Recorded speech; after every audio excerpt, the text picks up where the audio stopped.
beside me. I swore an oath to my countrymen and kin. Side by side we sang our anthem oh so proudly. And this is where a soldier's tale begins. We left for foreign shores in the name of freedom, comrades in arms for the liberty of man. Shoulder to shoulder, but still could not redeem them in God's name, but no one could understand. Welcome to this is episode 85 for the Late Night Veterans Show. It's registered and approved by the British Armed Forces Covenant. I'm the host for tonight, Reginald Argue. I have the CEO, Darren Edmondson. We have an interesting show tonight. Amazing guests, amazing stories. This is where the veterans are going to come share their stories. And what we're going to hear tonight is going to blow your mind. I'm going to hand it over to Darren right now, and then we'll hand it over to our guests and let them introduce each other. Go ahead, Darren. Okay, thank you very much, and welcome to the Late Night Veteran Show, episode 85. Don't forget to please like, share, and subscribe. We've got some good guests right now on tonight. But before I pass you back to Reg, I'm going to do a couple of updates of the show. So just bear with me a second while I get some things up. So I just wanted to let you know we do offer a Does it come up? It's taking its time. We do offer a lifetime membership card for only £10. This helps fund the show. And stuff like that. And also I want to say a big thank you to the Veterans World magazine. You can go over to their website, www.theveteransworldmagazine.com, which I'll put that in the links in the descriptions as the show goes on. And there's another one there. We were in the previous issue in the Veterans World magazine, and we are now one big family from across the pond. Thanks to Reg for getting us involved with them. It's going really well. The show's going absolutely brilliant. And also I've put 13,000 followers here. As you can see, we're up to 13,500 followers. That's just on TikTok.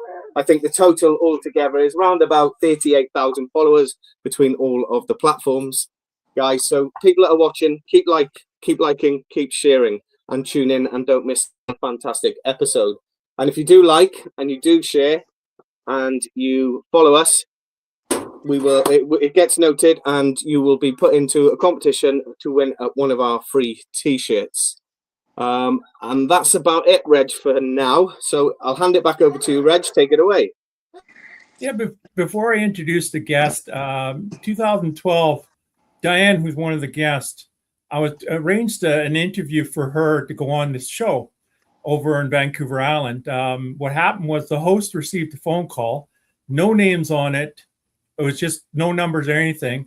Picks it up, and the person said on the other line, it's in your best interest not to bring Diane on. And that's what happened for that show right there. Diane, I told you I was going to bring you on, and now we're going to bring you on. Can I just say something, Reg? Can I just say something? Well, they're going to miss out on an opportunity of hearing Diane's story. So she's more than welcome to, sorry guys, more than welcome to share her story on our platform as always. Yeah. And with that said, also, I just want to quickly add, I saw the video with you, Dawn, when I was watching your service dog. I think Dutchie is the name, right? Duchess, yeah. Duchess. The way that she was trying to push you off the stage because you're getting your anxiety starting, it's great to see you're doing it. It shows you're real. I love it. And I just wanted to add that. Now I'm going to hand it over to Dan. Just introduce your organization and what is done with you and Diane joining together to make it all possible. Okay, back in 2012, I was on one of the veterans platforms, and I was talking about justice and so on and so forth and blah, blah, blah. And a female came along and said, well, there's been no justice for me for so many years since 1981 when I was raped by 5 guys. And I went, okay, do you want me to help you? And I said, there's no statute of limitations on rape. And I remember reading the Maclean's magazine with Don's face on it. And I said, okay, this needs to be addressed. So I said, come to my house and we will help you as an organization and myself actually myself, because I didn't have the organization started yet. I was thinking about it. So Diane came to my house, and I think we can get her to explain the rest of it. But it resulted in a $900 million lawsuit through the Canadian government, through MST. Now, Diane and I did a 2.5-year investigation. I took the information to the CDS and the Canadian Armed Forces chief, and I told him we had all his stats and his numbers were wrong and he needed to look at it again. And that never happened. Okay, he said, we will go with the stats that we have. So I told them we will get a reporter and they would be forced to look at the results. And here we are. Things are behind us now. And I won't give you all the information because Diane can give you more of it. And that's basically it. Dawn McIlmoyle, we looked for her. We couldn't find her because her name on the Maclean's article was her married name. So eventually I found her through a police friend of mine that lived in Peterborough. And that's the story. We're all here. We've all been fighting for years and years and years to make sure that people get justice. And we enjoy what we're doing. So I'll give it back to you there, Art. If you want to just tell a little bit about your organization, the name to it, so people can go look at. I know you guys are doing an awful lot more initiatives.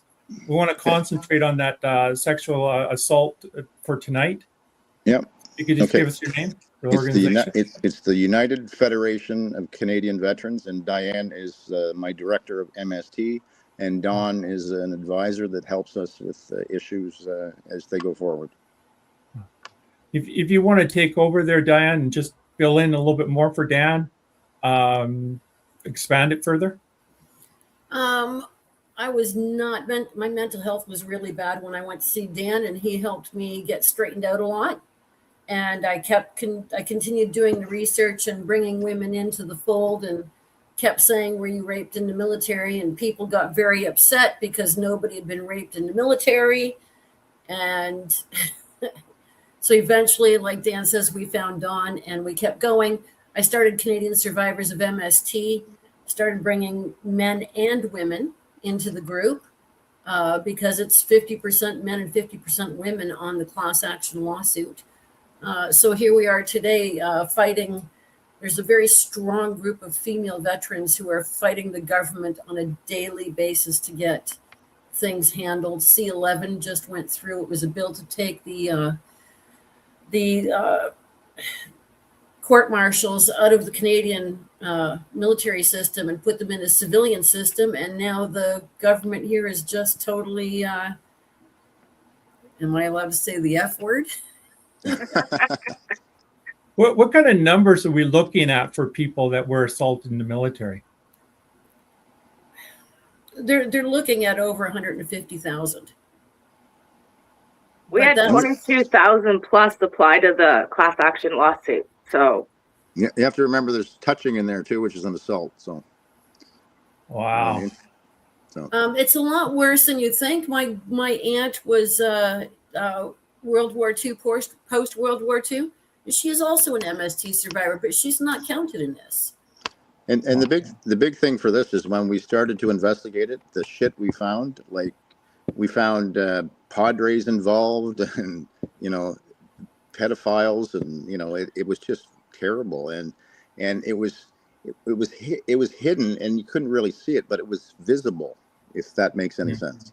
Once you look back and go, yeah, the signs were there, and it's like hazing and stuff. I remember going in the field, and when women first came in, and they were like meat, and the guys were all over them, and it's like, and when we used to go in the field, there'd be like 3,000 guys, and they'd put porn on, and there wasn't a woman out there, and it's like, why are you guys doing this to us? It's just the culture. We couldn't see the culture because we were living in the culture, if that makes any sense. You know what I mean? Yeah, I was serving about that time, and I know exactly what you're saying there, Dan. And also this really explains what you guys are saying right now. This explains that phone call that their host Scott. It's in your best interest not to guest on. And he canceled his show after that. Back then, back then, they had this warped. And I went to Mike Blaze because I was working for the CVA, and I said, Mike, we need to look into this. And he said, we're not going to go headhunt veterans. I said, Mike, wake the fuck up. That's not the way it is. This is if these are predators in the military, and we just had an incident in Borden where there was a serial rapist, and it's like, I should shake your head. So they didn't want anything to do with it, so I took it on. I've taken a lot of heat over the years, so did Diane, but it's like, that's who I am. And it's like, I don't give a shit, because we're going to make sure that people get help. This is who we are as an organization. So. That's so important. Dawn, can you just jump in there and just fill us in a little bit about your story? So I served way back 91 to 93, but I was assaulted and then charged for it because I was on the male floor after 11 o'clock. So they decided to charge me and put me on a confinement to barracks with one of the men that had assaulted me. When I left the military in 93, straight out of the psych ward, I knew that something had happened to me. I didn't know, like, I had these why questions, but I also knew I wasn't the only one. So I wrote about it when I went back to high school to get my grade 13 so I could go to university. And then my teacher that encouraged me to write sent it to someone else who sent it to a newspaper, and they said it was too controversial. But then I found another woman veteran in 1998, and between the both of us telling our story, Maclean's found 12 other women. They did not include my friend Anne because she didn't have the proper paperwork. So there was originally 13 women plus Anne that came forward in 1998 speaking out about abuse in the military. And I was naive enough to think that it would stop. So there's my face on a magazine with rape in the military, and I thought, maybe it would stop. And I started a 1-800 number. I had so many phone calls, and I had 2 young children. So I quit, went back to school to learn to be a nurse, and kind of hid for a while because I thought I did something bad. I got a lot of negative feedback for being on the cover of that magazine. And it was about 10 years ago that I started to meet other like-minded women and come back out as an advocate. I mean, I've had many people over the years feel safe enough to tell me their stories. But in the last probably 9 years, I've been very active back out and trying to create change and make sure that the military is safe for men and women, because I have granddaughters. And if they want to join, I want to make sure it's safe for them. Yeah, it's changed a lot. I was in from 86 to 95, and it's changed drastically since that time. Some for the good. It still has some areas that need to be corrected, but what you guys are doing is extremely important. What kind of feedback are you receiving from other, female veterans that have gone through what you've gone through there, Dawn? I get a lot of people that are falling through the cracks, that Veterans Affairs is putting them through the ringer or not listening. I get a lot of those people calling me to tell me their story to see if I know a way to help them get the help that they need and deserve. So I get a lot of positive feedback, which is very confusing to my PTSD brain, because for 22 years, I thought I did a bad thing. And then all of a sudden I'm being told I did something good and that it helped people. So it's kind of what? So it's still processing that, I think it was something that I should be proud of. But at that time era of 1998, I had a lot of people, including family members, that made it so that I wasn't proud of what I did, because that we're supposed to be hush hush and not talk about stuff. Wow. Now I've got one point here. Go ahead, Dan. Both of these women, when I first met them, were a mess. Okay, they've put so much work into themselves after I've given some advice, and Diane and I have worked with Dawn, and they've taken the advice and they were very receptive, and they've come a long way. And I am very pleased and proud of both of them. Okay, because you guys put the work in, right? That's all I have to say. And what kind of feedback are you guys getting from Ottawa with all this stuff there? Dan or Diane, whoever wants to jump in. We'd love to hear that. Go ahead, Diane. Go ahead, Diane. It's when we speak in committee at the Parliament buildings, a lot of times, oh, Lord help me, I'm more of a boots on the ground kind of girl. And I'm up Yeah. in Petawawa, which is north of Ottawa. And 2 years ago, I got a call in the middle of the night from a soldier on the base who said, "Get over here right now. We'll ping it on your phone. A girl just got raped in the field." And I drove her 2 hours to Ottawa to get her into the hospital for a rape kit. And then last year I did a body identification. There was a female veteran who I had been, every time I come up to Petawawa, I always give her food cards and stuff like that. And I bought her a tent and sleeping bags and all kinds of things. And then the police called me one day and said, "Can you do a body ID?" And I said, "Sure."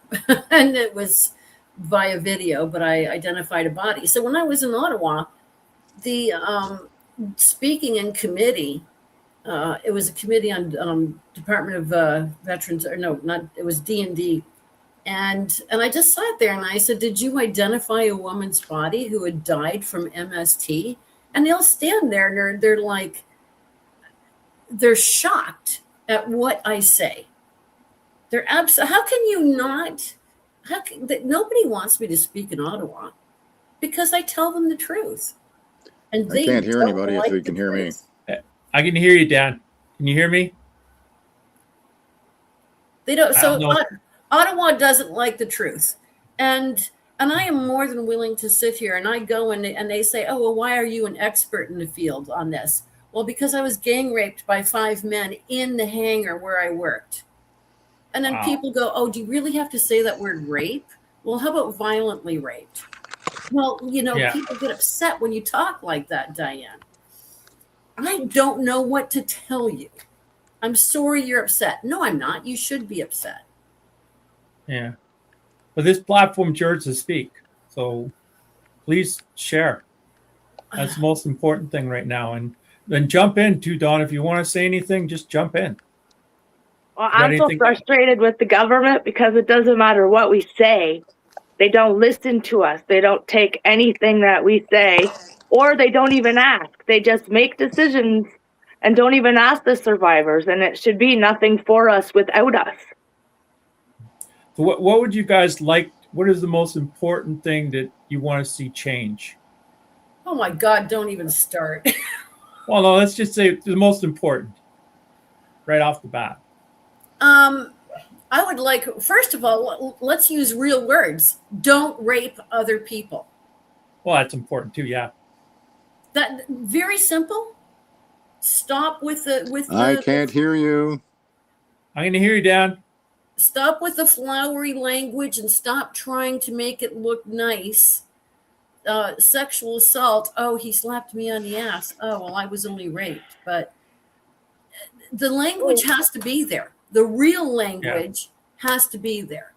Organizations like it's SMSRC, Sexual Misconduct Resource Center, got started because of the class action. They've just changed their name.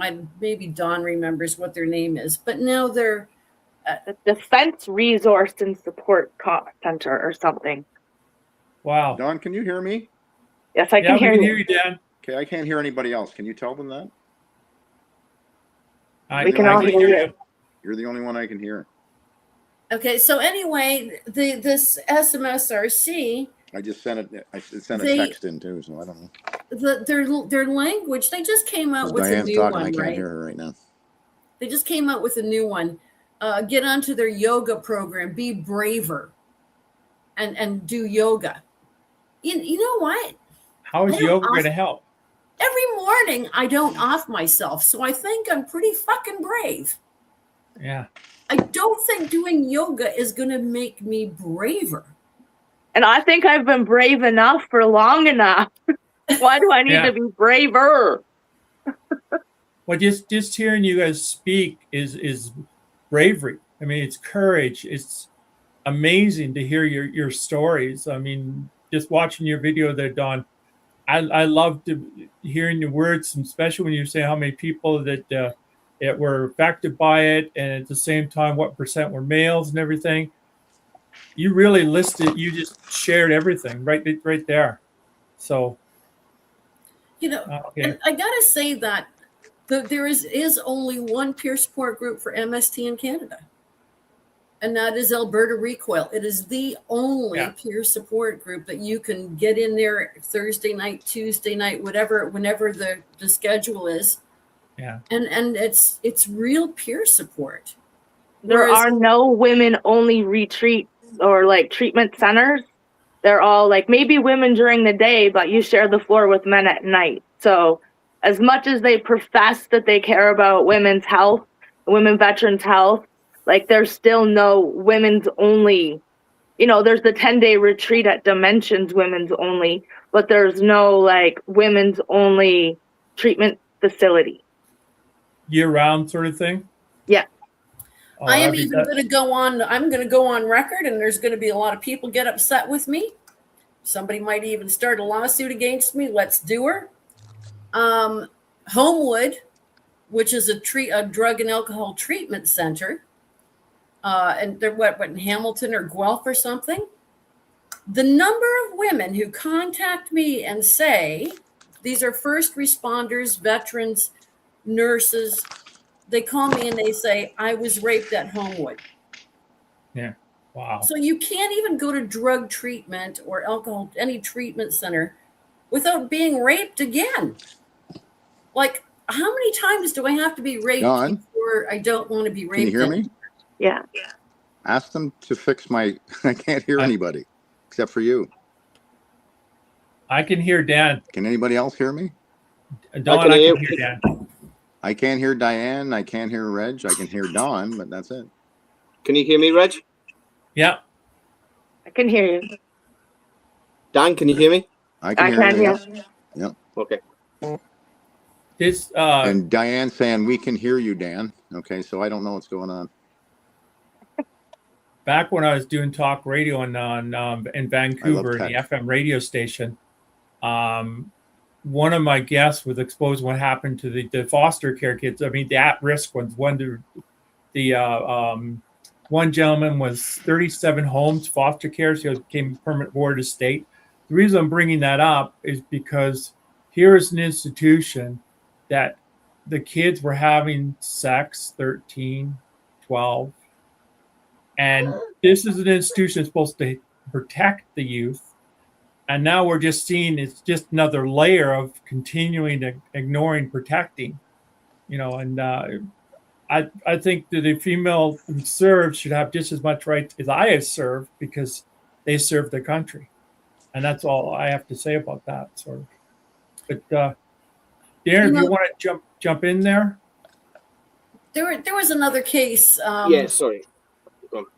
There was another case, and it happened out, it was Alberta or Saskatchewan, I forget.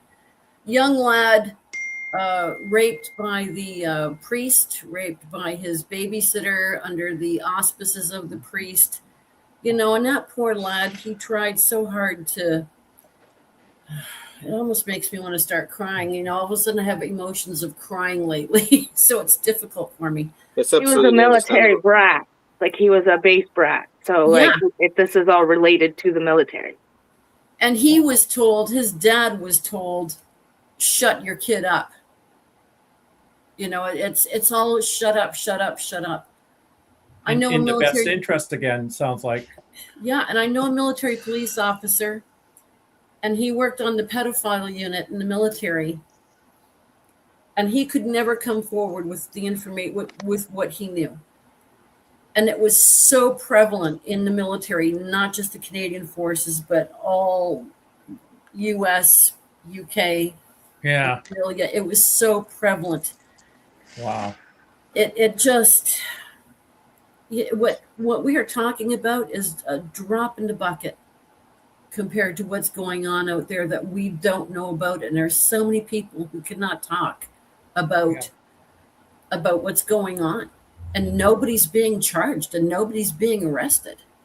Well, if it wasn't for Dan and yourself, Diane, thank you so much. I mean, can't say enough good things about you guys. Both of you are heroes, in my opinion. Darren, if you want to jump in there, if you got some questions to ask Diane or Dawn. Yeah, I have. I've got a question. I'm going to start with Dawn. So thank you for joining us, Dawn. And could you tell our audience a little about yourself and what inspired you to join the Royal Canadian Navy? I was like 18 years old and I was living on my own, and I really all I ever wanted was to be of service and to help people. So I wanted to be a doctor, but I knew that I could never put myself through school and all of that. So I walked up those recruiting stairs, and then I said that I'll take whatever I can to get in. So, because I had medic, Naval Signalman, and MSE op, which is driver. And I really wanted medic, but Naval Signalman was going to get me in quicker. So I said, well, I can do that, and I can take night courses or whatever, and I can get enough behind me that they'll pay for me to go to medical school. Yeah, I was naive and a fool. But, you know, I got an education that, like, no medical school could ever provide. Fair play. So you were one of the courageous women who came forward in 1998 regarding the abuse within the Canadian Armed Forces. What gave you the strength to speak out? There was another woman that my Veterans Affairs lawyer had got me hooked up with another woman, and we had almost identical stories. And we were like, is there like a notebook, like invisible notebook written on how to deal with this and stuff? And I had already tried to go public. She didn't have paperwork, but we ended up contacting McLean's, and they took names from us and then went with it, and I got put on the cover, and she kind of got shuffled into the, you know, dust because she didn't have like proof per se, paperwork. Yeah, fair one. Thank you. Thanks for that. Just I got one more question for you before I move on to some questions with Diane and Dan. Diane and Dan. What advice would you give to someone who is suffering in silence today? Talked about it, and if you make others uncomfortable, oh well. People need to get comfortable with being uncomfortable, because dismissing other people's feelings is killing people. If you can just listen for a few minutes, even if it makes you like feel yucky, you could be saving someone's life. Just because you don't like the topic that they're talking about or you don't agree with it doesn't mean that you can't just sit and share space with someone and let them get it out, because that may allow someone to actually be able to get past their silence, right? So many people are silent because they've been shut down. So just that opportunity when someone does start to divulge, there's like no dismissal. Let them open up. Let them get it all out. My guy friends are all like upset when I cry. And I'm like, don't be. You're actually helping me so much more just by listening to me. You have no idea what this is doing for me. I'm a verbal processor, and you just let me figure it all out. So that would be my advice to someone suffering in silence. Talk to someone. That's some great advice. And you know what? You hear about women being abused all the time, but men in the military, that's huge numbers, isn't it? It's huge numbers. And listen, we all cry. I cry. It's okay to cry. Reach out and help. These guys have experienced it, have been through it. They're there to help you guys. So please reach out. Thank you so much for that, Dawn. And I'm so sorry that you were a victim of one of these. And keep fighting. Keep fighting strong. I got a couple of questions now for Diane as well. Diane, welcome to the show again. You've dedicated your years to supporting veterans and survivors. What first inspired you to become involved as an advocacy? In advocacy, the fact that I thought I was alone. And when I started saying, when Dan started United Federation, and I started posting, have you been raped in the military? And over on other veterans, social media was just getting going when we started all of this. So I stand on the shoulders of Dawn and the advocacy work and the great things that she has done, you know, before us. I'm not alone, and I am not the hero here. It's other people who came before us. Why do I advocate? Because I don't want other people to have to live like I have lived. I'm 64 years old and my life has been shit. And nobody else should have to live like this. Nobody. You come and you talk to us, you find us, we will listen. Yeah, no, thank you for that. And I'm sorry what you went through as well. I just wanted to talk about the advocacy a bit more. You help establish a class action lawsuit against the Canadian government. What were the goals behind that action? If you don't mind me asking. When we started, Dan was the one that started pushing to get the class action. He said, we need a class action lawsuit. And he pushed and pushed and pushed. And there were so many lawyers that they were not going to touch this one. And so there were a couple other women that started lawsuits in different provinces, and they eventually came together. And it was at that point that I have a mental meltdown. And it's Just 700, which was another peer support group, very different from when I started. And they helped bring them together and push the rock over the hill. And that group is now gone due to certain people. And we are still standing strong, and we are still doing it. And there's going to be more lawsuits. That's brilliant. Thanks for that. So I got one more question for you then. What would losing these facilities means to veterans and local communities? How can the public help preserve these important institutions? Listen. Stop being afraid to hear our voice. It's Don will say it too. Every time people say, well, especially with women, right? And you say, oh, I was raped out of the military. I was 1981. I was raped out of the military. And Don was, different generations, different issues. Listen to us and stop walking away. It's horrible what we went through. It is horrible what has happened to our spouses that we no longer have. Our children are suffering with mental health issues because of what we went through. Our families, it's not just me, it's everybody else as well. And as military people know, if one person has PTSD, it affects everybody. So we need to listen. Listen with your heart. As I'm listening to you there and listening to Dawn, I can see it's really affected you guys, and I'm so sorry what you went through. And I just wanted to say, you're not alone, and thank you for what you're doing, because it's inspirational. And for you guys to come on and share this story on a platform, it's not our platform, it's our veterans platform. It's here for everyone. Anybody can use it to share their story, regardless of the thing. But this is huge tonight, and guys, keep liking and keep sharing, because this needs to be exposed. And thank you so much for answering them questions here. I know it's hard and I know it's tough, but you're not alone. We are here to support you, and we're on your side. We're going to move over to Dan Slack now. Dan, thank you for joining us. Could you tell our audience about your 26 years in the Canadian Armed Forces? What inspired you to continue serving veterans after leaving the military? Okay, for me, it was when you release from the military, you have an identity issue because you don't know where you fit in anymore. And for me, I was fighting by myself. When I got out of the military, I was released for mental health issues and a bunch of other things. And you were all alone in the world, and you didn't have anybody to help you. So I fought Veterans Affairs for 13 years, and that's probably a short period of time for most people, but 13 years of getting my pensions sorted out and so on and so forth. And it's not an easy thing. So what I decided was to go and help people enter into the veterans community, because a lot of people helped me. So by helping, that also made me feel good. It gave me the right serotonin levels in my brain, and it gave me a purpose, because I didn't know where to go or what to do anymore.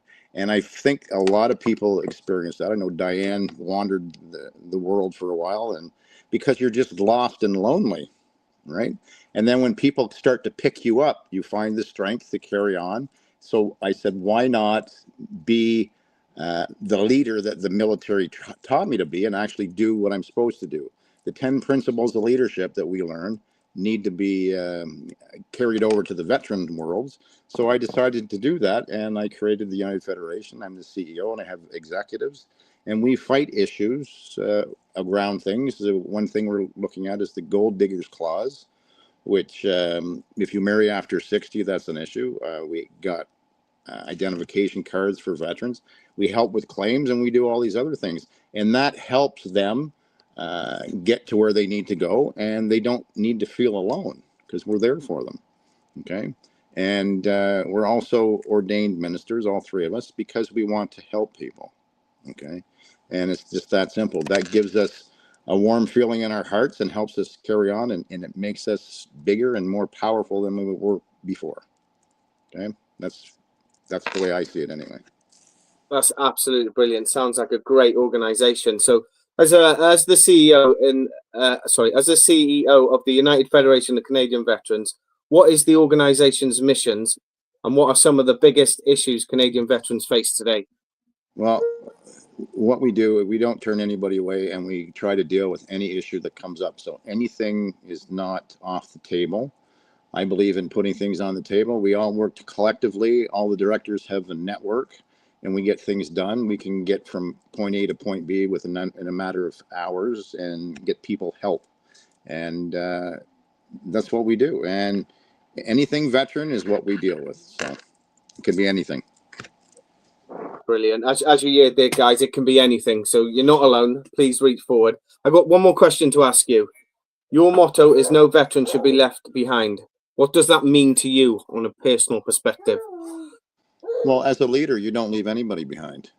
So if somebody needs help, if somebody's in a situation, I'm here to listen. There's a lot of crap. For example, one guy was dealing with a sexual assault thing, and it's like, I said, I'm not here to judge you. I'm here to support you, because, a lot of people are painted with you're guilty until proven innocent. And that's another thing that we do with the MST thing. If some people are falsely accused, we like to make sure that they're helped, because, judgments are what bring us down. So that's what we do. That's another thing we do. So thanks for answering them questions. I'm going to go over to and do some panel questions. These questions are for all three of you guys. Excuse the noise in the background.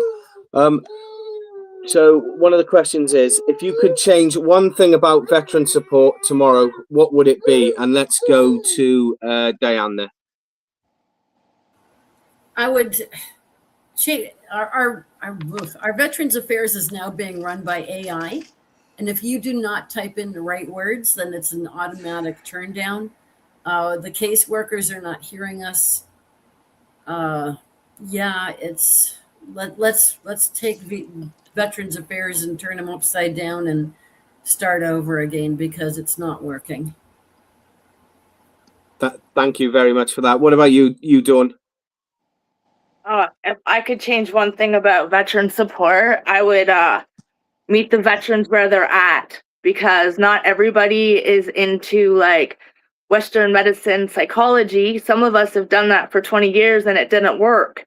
I'm more now into nature and spiritual retreats, but Veterans Affairs does not recognize any of that. And there's other people like fishing is their religion. Why not meet people where they're at and help support them with the things that they find joy in, instead of constant like denials and saying that they know what's best for you. That's how I would change veteran support. Thank you so much. And again, Dan, that same question to you, mate. Okay, for me, because I deal with things at a political level, I'm the guy at the top, so I go to the top. They don't listen. They need to listen. Okay, that's the problem.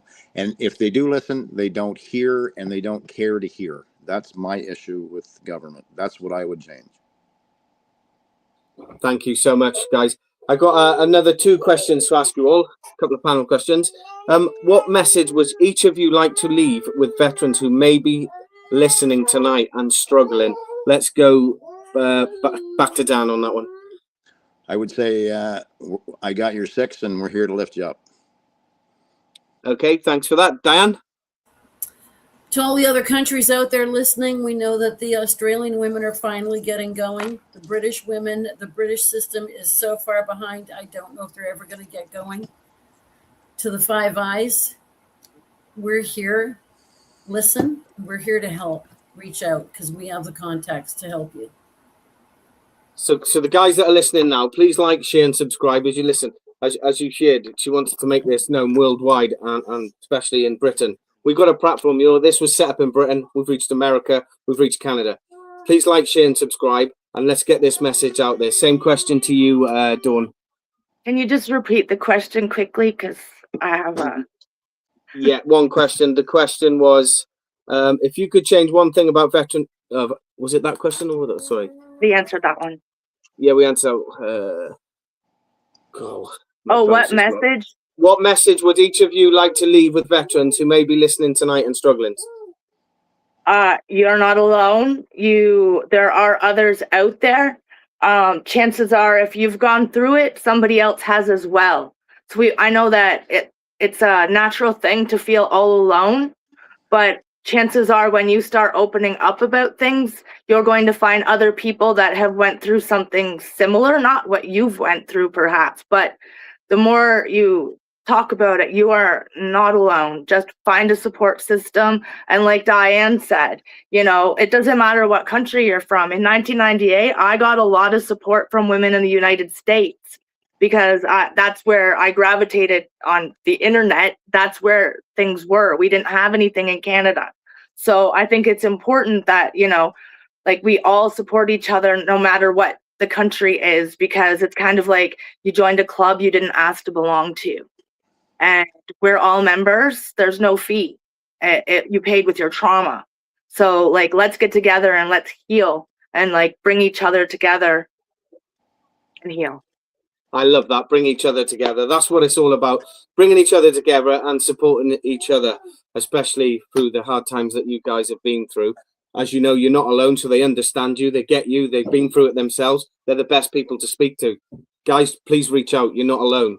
Just one final question, and I'm going to go back to Dan. One final question. Dan, if you could speak to your younger self before joining the military, what advice would you give yourself? I'd say keep doing what you're doing. I have no regrets from where I've been, okay? Who I am now is a product of my environment and where I came from. So I would say keep doing what you're doing, because we're changing a lot of lives. We're helping a lot of people, and I, for one, enjoy doing what I'm doing, so I really wouldn't say anything different. I'm glad you said that, because I say that a lot as well. I don't regret anything I've done in the past. Yes, I've done some bad things. I don't regret, because it's making me who I am today, and I'm getting better and better, and I'm proud of where I'm at. I've still got some progress to go. So yeah, that was brilliant. I'm glad to hear that. Same question then to you, Diane, please. Kick them in the balls, girls. Okay, same question. You to do not have to be nice to anybody. He touches you, kick him in the balls. Done. Thank you for that advice there. Guys, as you know, this is a show. It's freedom of speech. I'm happy with that answer. I'm not going to cut it out. I'm not going to block it out. I probably would have said the same. Go on, Dawn, take it away. Go on. Sorry. Can I just say one more thing? I often tell everybody that works with me and for me, be better today than you were yesterday. That's all you got to remember, right? So, and that'll get you where you need. That'll get you where you need to go. But anyway, I'm going to put that in the comments. I am at the end of the show, so it goes out to all. I like that one. I like that one. Go on then, Dawn. My younger self, I would probably tell her, you're going to go through a lot of shit that you don't understand. Just go with it. It will eventually make sense. And you're stronger than you think and braver than you know. Keep going. Thank you so much. I'm going to pass you back over to Reg, but thank you guys for the real talk. This is real talk, real banter. This is what it's all about. We're veterans. So, you might be a swear word in, a swear word there, but it doesn't bother me. Say it as it is. Reg, back over to you. Yeah, I'm going to take it to the professor's corner, I like to call it. So here's the poem for tonight. It's called The Seed of a Rose. Hope is a seed nurtured by a few who look through the eyes of a rose and unveils the exquisite beauty of the truth nestled within its petals, blossoming like a tree of liberty. The truth transforms and dances with intensity of a powerful blaze that captivates the spirit.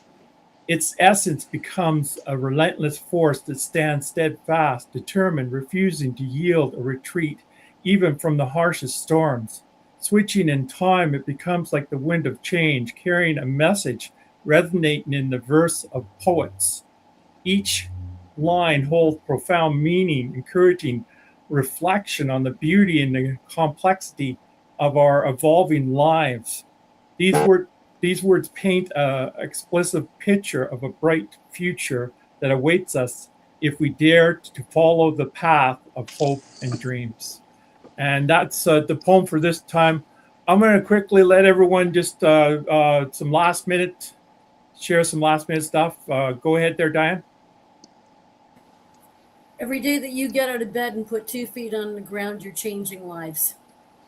And you might not see it today, and you might not see it tomorrow, and you may never see it, but you've got to continue believing that with every little thing that we do, we change lives every day.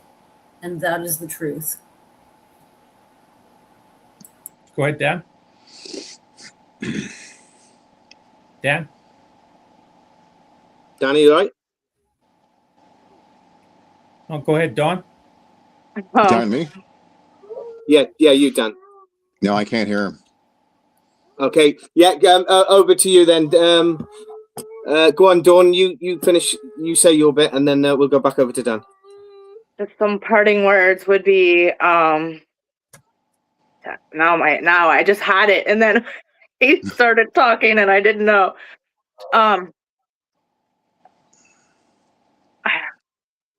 can't even remember what he said right now, so I'm sorry.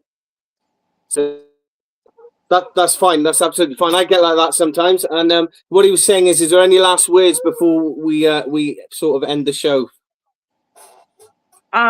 So I like to believe that it didn't happen to me, it happened for me, because everything that happened to me made me me.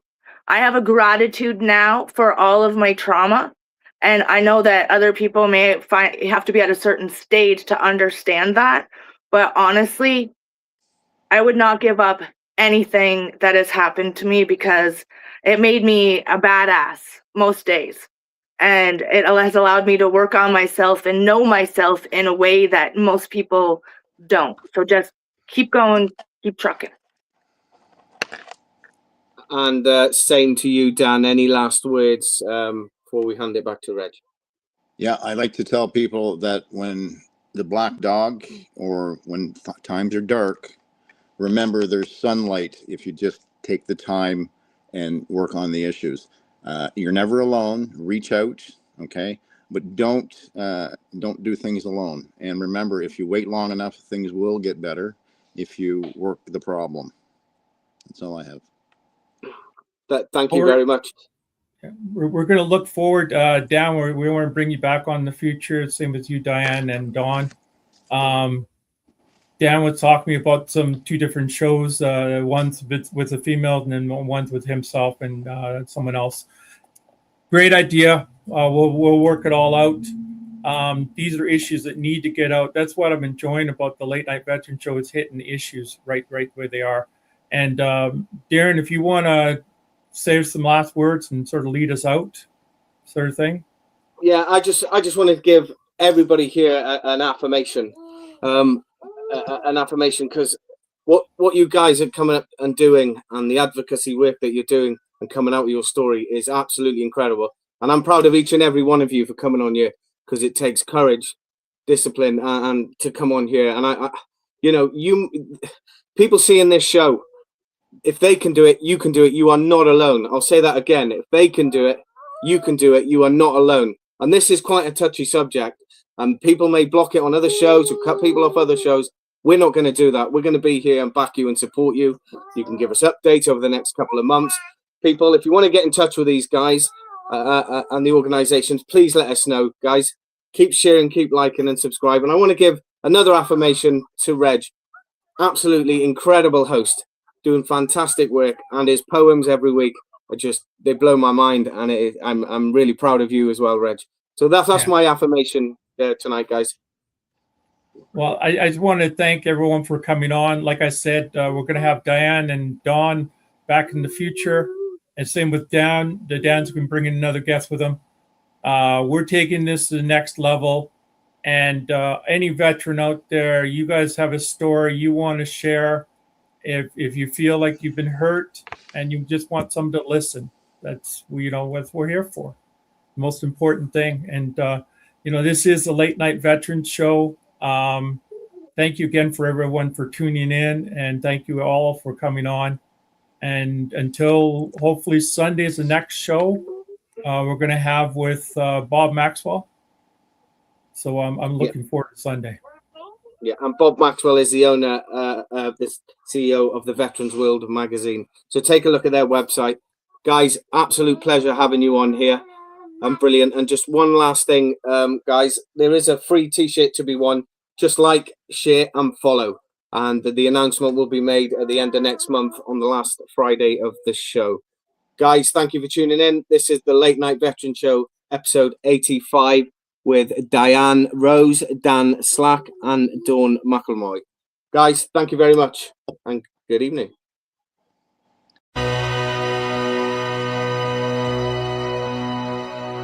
I pledged allegiance to the flag God stood beside me. I swore an oath to my countrymen and kin. Side by side we sang our anthem oh so proudly. And this is where a soldier's tale begins. We left for foreign shores in the name of freedom. Comrades in arms.